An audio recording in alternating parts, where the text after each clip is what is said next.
जी, बहुत-बहुत धन्यवाद।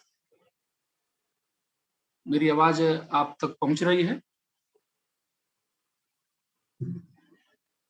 बहुत-बहुत धन्यवाद राजेश झा जी और आपके सहयोगी मिलिंद जी। आज बहुत महान दिवस है,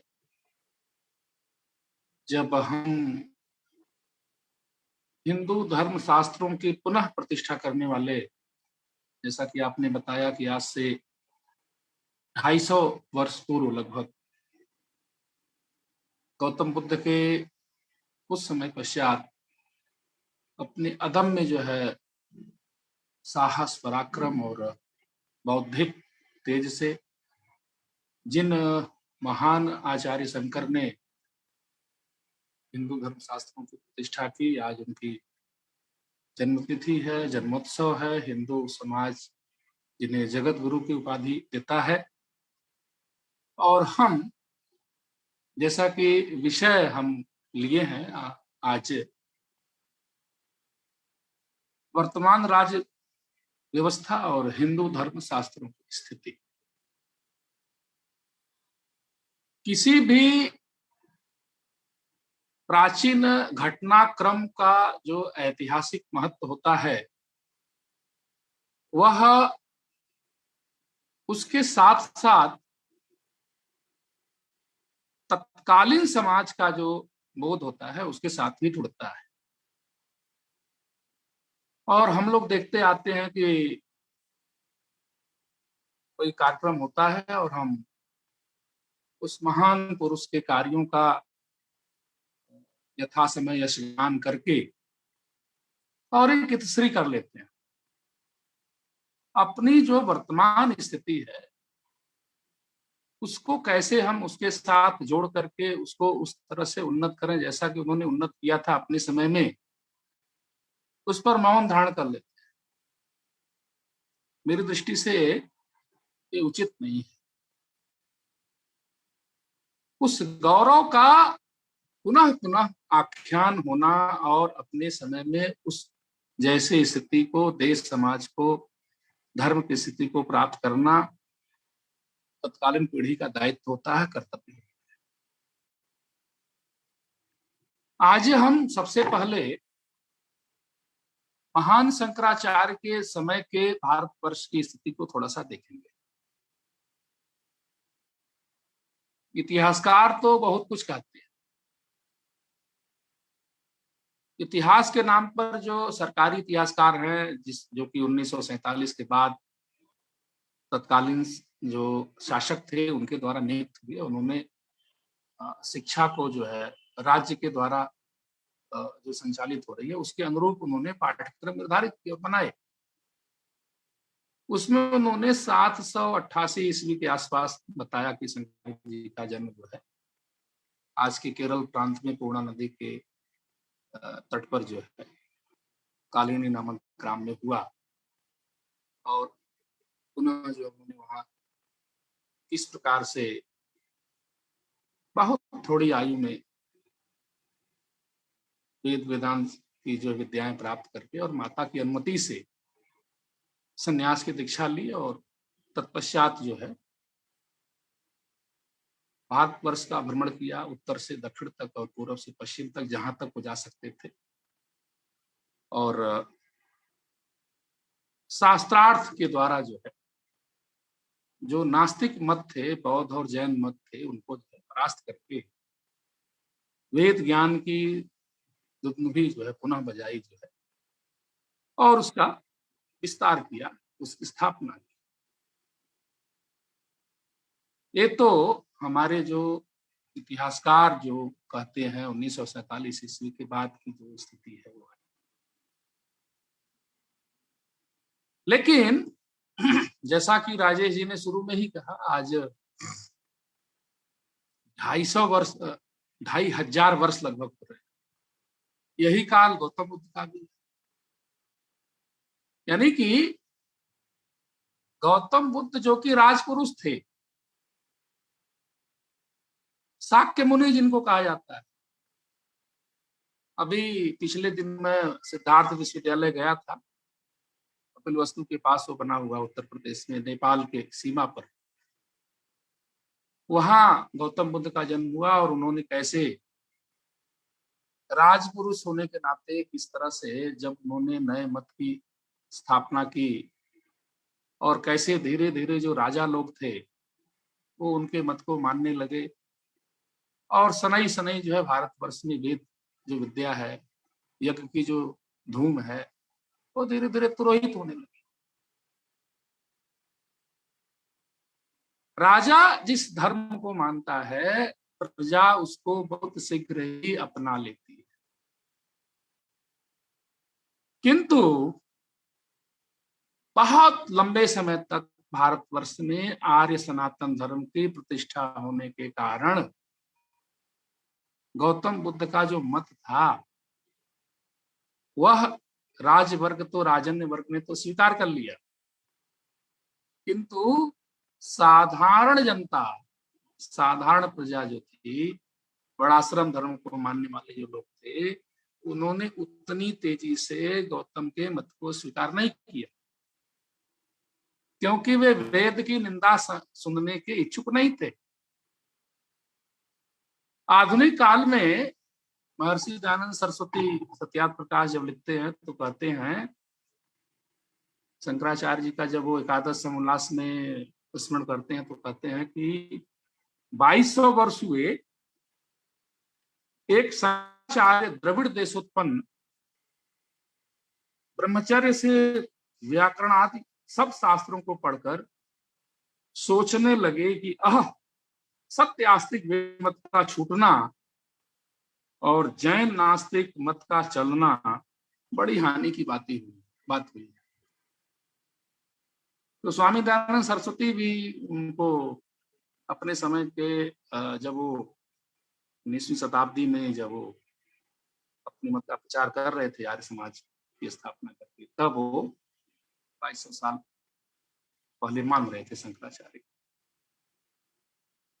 अर्थात सोचने का, विचारने का जो क्रम है वो कहीं गया नहीं। हमारी जो शिक्षा प्रणाली है उसको जिन राजाओं ने बौद्ध मत को स्वीकार कर लिया, जैन मत को स्वीकार कर लिया, उन्होंने बाधित नहीं किया। वो हमारे जो गुरुकुल थे, विद्यापीठ थे, पाठशालाएं थी, उसमें हमारे शास्त्रों का पठन पाठन जो है चल रहा था,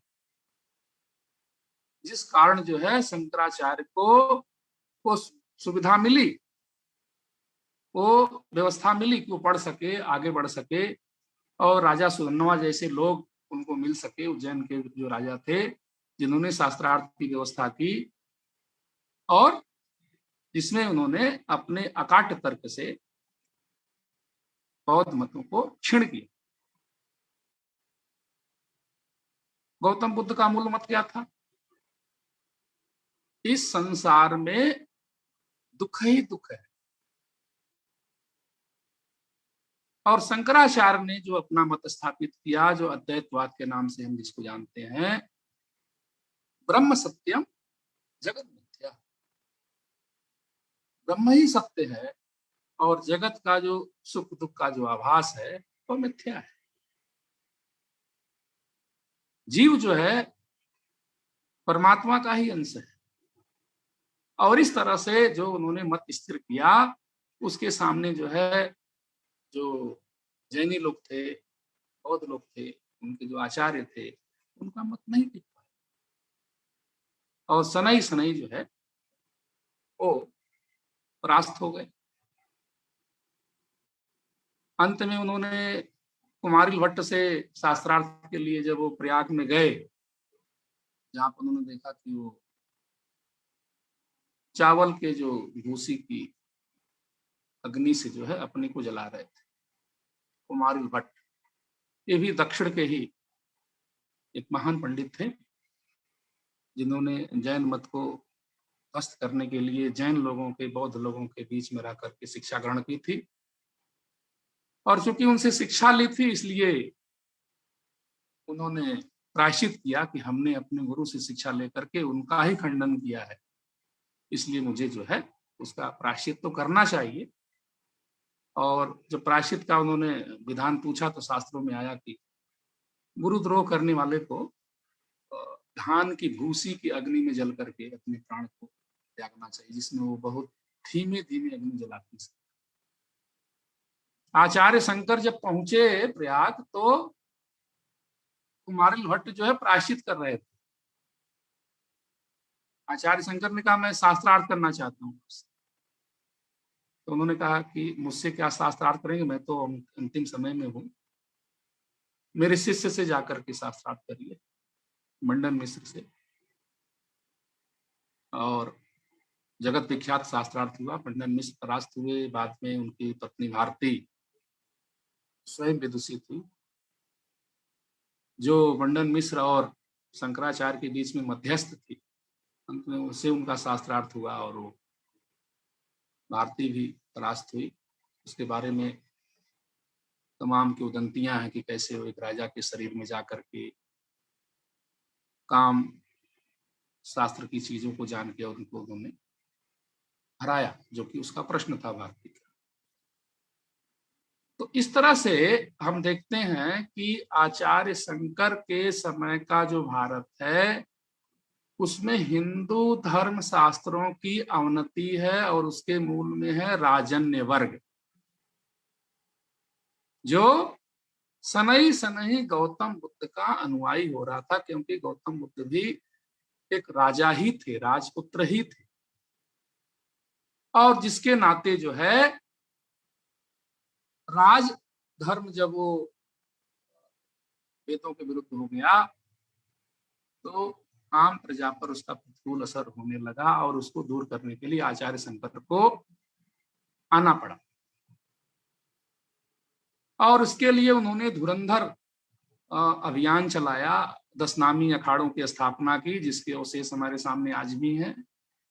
जब वो प्रयाग में आदि संगम लगता है तो सब दिखते हैं वहां पर सारी चीजें। और फिर जो है 4 मठों की स्थापना की और उनके जो उपाधिधारी आज भी शंकराचार्य कहलाते हैं। शंकर आचार्य शंकर ने उनकी नियुक्ति क्यों की? क्योंकि ये पीठ जो है चारों दिशाओं से भारतवर्ष में धर्म की स्थिति को, हिंदू धर्म शास्त्रों की स्थिति को प्रतिक्षण जो है देखेगी, निरीक्षण करेगी, उसकी अवनति होने पर ध्यान चलाए, कुछ कहेगी, कुछ उद्यम करेगी कि कैसे पुनः उनकी प्रतिष्ठा हो। यही हेतु था उनकी स्थापना का। बाद में जहां पर उनका देहांत हुआ कांची कामकोठी में, वहां भी एक पीठ की स्थापना हो गई। तो कहने का आशय ये है कि हिंदू समाज, हिंदू धर्म की जो व्यवस्था है वर्णाश्रम की, जिसमें राजन्य वर्ग को शासन चलाने का अधिकार समाज देता है, समाज के द्वारा जो स्थापित मान्यताएं हैं उसकी रक्षा करने के लिए वो अधिकार देता है। जो समाज की मान्यताओं का उल्लंघन करते हैं उनको दंड देने के लिए राजा को ऐसा कहा गया है भारतीय राजधर्म परंपरा में, हिंदू धर्म परंपरा में। और जब उसका उल्लंघन होता है तो उसके लिए ब्रह्मदंड की व्यवस्था है कि जो आचार्य हैं, जो विद्वान हैं, जो लोक में रहने वाले हैं, विचरण करने वाले हैं, वे पुनः जो है अगर राज धर्म का ठीक से पालन नहीं हो रहा है तो उसको जो है पुनः जो है ठीक करने के लिए वो आगे आकर के समाज का नेतृत्व करते रहे। तो उसमें आचार्य शंकर से लेकर के और कुमारिल भट्ट से लेकर के आधुनिक काल में दयानंद सरस्वती से लेकर विवेकानंद से लेकर के हमारी लंबी परंपरा है। तो यह तो आचार्य शंकर कालीन जो भारत की स्थिति है, समय की सीमा के अंतर्गत हमें बात रखनी है, इसलिए मैं उस हिसाब से आपको कह रहा हूं, विस्तार से नहीं बता सकता। फिर हम देखते हैं कि इस्लामी आक्रमण होता है भारत में। पृथ्वीराज चौहान के तराइन के युद्ध में 1192 में पराजय के बाद हम देखते हैं कि सनई सनई जो है लगभग उत्तर भारत में एक अराजकता की स्थिति आ जाती है और छोटे छोटे जो भाग होते हैं वो इस्लामी आक्रमणकारियों के दिन चले जाते हैं और उत्तर भारत का एक हिस्सा जो है अस्त व्यस्त सा हो जाता है और हिंदू धर्म शास्त्रों की स्थिति वहां पर टमाटोल हो जाती है। किंतु उसी समय में हम देखते हैं कि दक्षिण में महान विजयनगर साम्राज्य है, उधर चित्तौड़ के महाराणा का राज्य है, कामरूप का राज्य है, यहाँ पर स्थिरता रहती है। यानी कि वो जो समय है भारतवर्ष का 12वीं शताब्दी से लेकर के अंग्रेजों के आने तक, ये बड़ा विचित्र सा है। कहीं कहीं पर हिंदू धर्म शास्त्रों की स्थिति हम देखते हैं अच्छी है, वहां पर जो राजा लोग उसकी स्थापना करने में सहायक हैं, और जहां पर लुटेरे इस्लामी आतंकवादी जो आक्रमणकारी हैं वहां पर उनकी स्थिति दयनीय है। तो दोनों प्रकार की स्थितियां हम देखते हैं।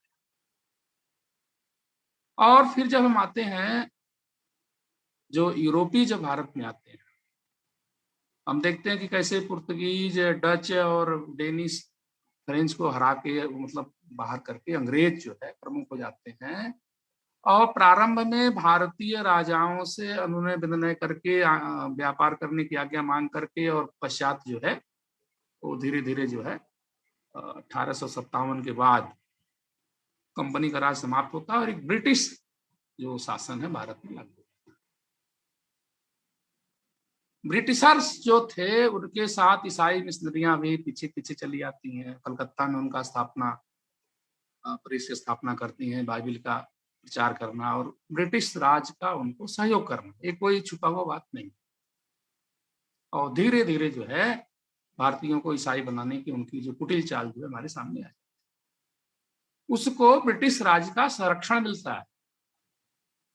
एक्ट बना बना करके जितना भारत में शासन था ब्रिटिश का, मान के चलिए करीब करीब भारतवर्ष का अगर उस समय का जो भूगोल है तो उसके हिसाब से लगभग आधे भारत, और वहां से धीरे धीरे वो हिंदू धर्म शास्त्रों की स्थिति को न्यून कर देते हैं। राज्य द्वारा उसका जो एक आश्रय है उसको समाप्त कर देते हैं। उनके पास जो काम करने जाएगा उसको उसकी शिक्षा व्यवस्था को मान करके रहेगा, उसी में उसकी आस्था रहेगी। उसको व्यक्तिगत रूप से अपने धर्म में आस्था रखे अलग बात है। सार्वजनिक रूप से जो ब्रिटिश राज्य है वो हिंदू धर्म शास्त्रों को हाशिए पर रखता है, और जो ईसाई मतवाद है उसका कहीं न कहीं प्रचंड रूप से संरक्षण करता है। किंतु 1947 के पहले के शेष भारत को अगर हम देखें, जिसमें राजपूत जो रियासतें हैं, उदयपुर की, जोधपुर की, बीकानेर की और कश्मीर की जो बहुत बड़ी रियासत है जहां पर राजा हरि सिंह जैसे लोग शासन कर रहे थे, इधर मराठों की जो रियासतें थी, मैसूर का राज्य था, तो वहां पर हिंदू धर्म शास्त्र और हिंदू ज्ञान परंपराएं जो है सुरक्षित थी। यहां तक कि हिंदुओं को शस्त्र धारण करने की भी अनुमति थी, राज्य द्वारा कोई प्रतिबंध नहीं था। जबकि ब्रिटिश इंडिया वाला जो भूभाग था, जिसमें पूरा उत्तर प्रदेश, बिहार, बंगाल और ये पंजाब, ये सारे जो अगर नक्शा में देखें तो यहाँ का जो भूभाग है, यहाँ पर ब्रिटिश जो कानून है, जो उनकी जो रचना है वो चल रही, जिसके अंतर्गत जो है उस राज्य के नागरिक हैं और उस राज्य के द्वारा बनाए गए जो कानून है, एक्ट है, उनको मानना है। अगर नहीं मानेंगे तो शासन उनको दंड देता है। तो यह स्थिति 1947 के पहले भारत में हम देखें तो दो तरह की दिखती है। एक वह जो देशी प्रांत है जहां पर हिंदू ज्ञान परंपरा, हिंदू धर्म शास्त्रों का संरक्षण है राज्य द्वारा, उसकी उन्नति हो रही है। प्राचीन जो परंपराएं हैं, उसके जो स्कूल्स हैं, शिक्षण संस्थान है, उन्नति कर रहे हैं। लेकिन जो ब्रिटिश भारत है उसमें ब्रिटिश जो विश्वविद्यालय है उसके अनुरूप जो कॉलेज हैं, स्कूल्स हैं, वो उग रहे हैं, और उसमें जो है उस प्रकार के पाठ्यक्रम बना करके यूरोपीय श्रेष्ठता के सिद्धांत जो है पढ़ाए जा रहे हैं, जो कि 1947 के बाद जब देशी रियासतों का भारत में विलय हो गया, तो जिन देशी रियासतों में हिंदू ज्ञान परंपराएं, हिंदू धर्म शास्त्रों की प्रतिष्ठा थी, वह 1947 के बाद वाले भारत में नहीं, क्योंकि 1947 के बाद वाला जो भारत है, 1946 में जो कैबिनेट मिशन नाम से एक कमीशन बनाया ब्रिटिशर्स ने कि इस ये कमीशन भारत में एक संविधान बनाएगा, और उस संविधान को 1946 में बनने की प्रक्रिया शुरू हुई, और हम जानते हैं कि वो 1949 में नवंबर में बन के तैयार हो गया। 26 नवंबर को संविधान दिवस मनाया जाता है, और फिर 26 जनवरी को 1950 को लागू। अब भारत की पिछले 75 वर्षों में जो भारत का ये बीता हुआ इतिहास है, थोड़ी सी इसको जो है हमको देखना चाहिए कि हिंदू धर्म शास्त्रों की स्थिति इस राज व्यवस्था में क्या है। कहने को तो मजहब के नाम पर देश का विभाजन हुआ, जिन्ना ने डायरेक्ट एक्शन की कार्रवाई की 1946 में। 16 अगस्त को कलकत्ते में नोआकोली में बहुत से हिंदू मारे गए। वहां का जो मुख्यमंत्री था मुस्लिम लीग का, उसने मिल करके वो सारे हत्याकांड करवाए, और कांग्रेस ने घबरा करके जो है उसको मान लिया कि चलो भाई, भारत को हम मान लेते हैं कि मुसलमानों के लिए अलग एक स्थान दे दिया जाए। अब भारत भूमि से पाकिस्तान नाम का एक भूभाग अलग हो गया, जिसका एक हिस्सा पश्चिम में तो पश्चिम पाकिस्तान, एक पूर्व में तो पूर्वी पाकिस्तान। 1971 में जो कि बांग्लादेश बन गया। वहां क्या स्थिति, वहां वो दोनों स्टेट जो है, जो दोनों राज्य हैं, वो इस्लाम का संरक्षण करते हैं। वो शपथ लेता है वहां का राष्ट्र नायक जो है कि वह इस्लाम की परंपरा को, उसके रीति रिवाजों को, उसकी संस्कृति को, उसकी व्यवस्था को संरक्षित करेगा, और वो उसका जो अपमान करेगा, उसको जो खंडित करने का प्रयास करेगा, स्टेट उसको दंड देगा, अनुशासन में रखेगा। किंतु शेष भारत जो 1947 के बाद हम देखते हैं कि पटेल के विलय करने के बाद जो कि हम देखते हैं कि वो अभी है हमारे सामने, वहां क्या स्थिति है। यहां की स्थिति ये है कि भारतीय संविधान जो 1950 में लागू हुआ, जिसमें 100 से अधिक संशोधन हो चुके हैं, इसने माना ही नहीं कि हिंदू भी कोई समाज है, उसको कोई रिकॉग्नाइजेशन, कोई मान्यता नहीं दी संविधान ने। और जब आपको सामाजिक रूप से मान्यता मिलेगी ही नहीं, तो फिर आपके धर्म परंपरा की, धर्म शास्त्रों की राज्य द्वारा प्रतिष्ठा होगी कैसे। कॉन्स्टिट्यूशन में, संविधान में कहीं ऐसी व्यवस्था नहीं है कि भारत में मतलब हिंदू धर्म और उसके धर्म शास्त्रों की स्थिति क्या रहेगी। इसके विपरीत अल्पसंख्यकवाद के नाम पर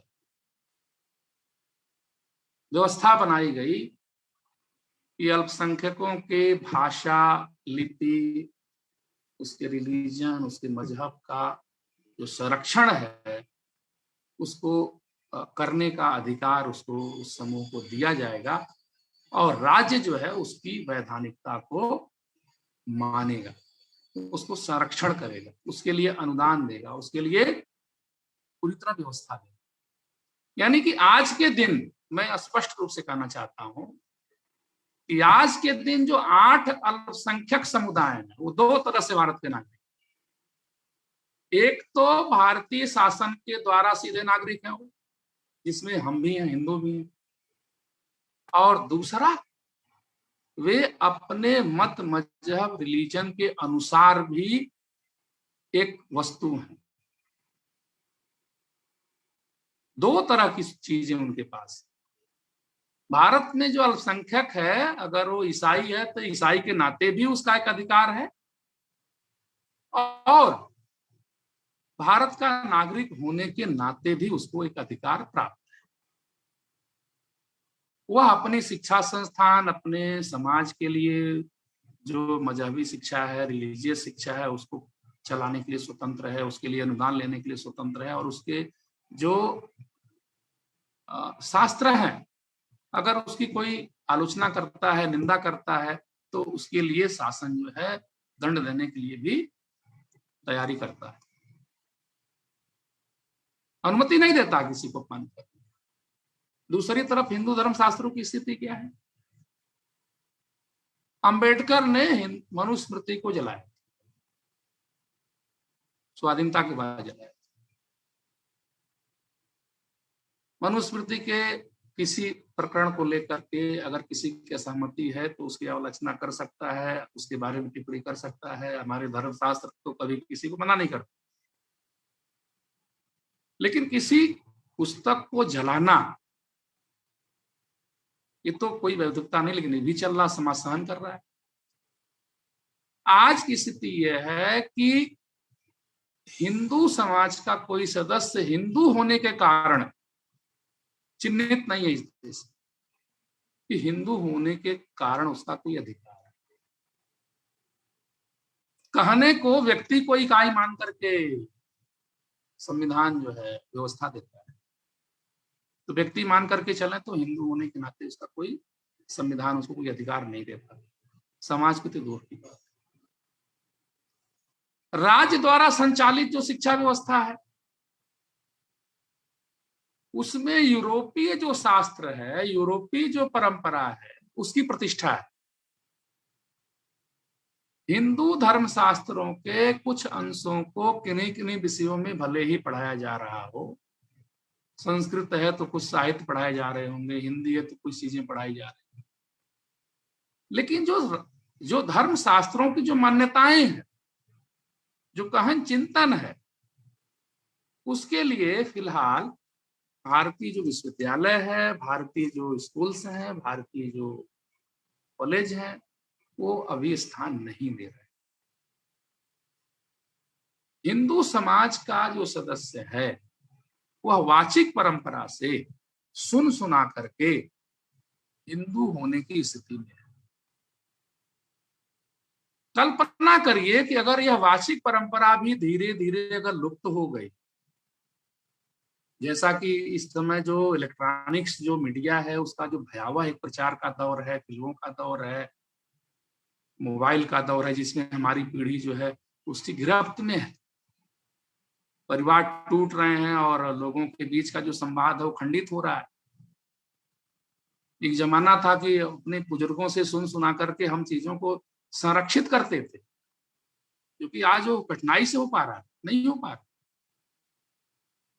राज्य जो है हमारे धर्म शास्त्रों को संरक्षण देने के लिए कोई काम नहीं कर रहा, न खुद कर रहा है, न करने दे रहा है, न करने का अधिकार दे रहा है, न उसकी वैधानिकता को चिन्हित कर रहा है, न संरक्षण दे रहा है। तो ऐसी स्थिति में हिंदू धर्म शास्त्र जो है कैसे संरक्षित होंगे, हिंदू समाज की संतानों के पास कैसे संप्रेषित होंगे, कैसे पहुंचेंगे,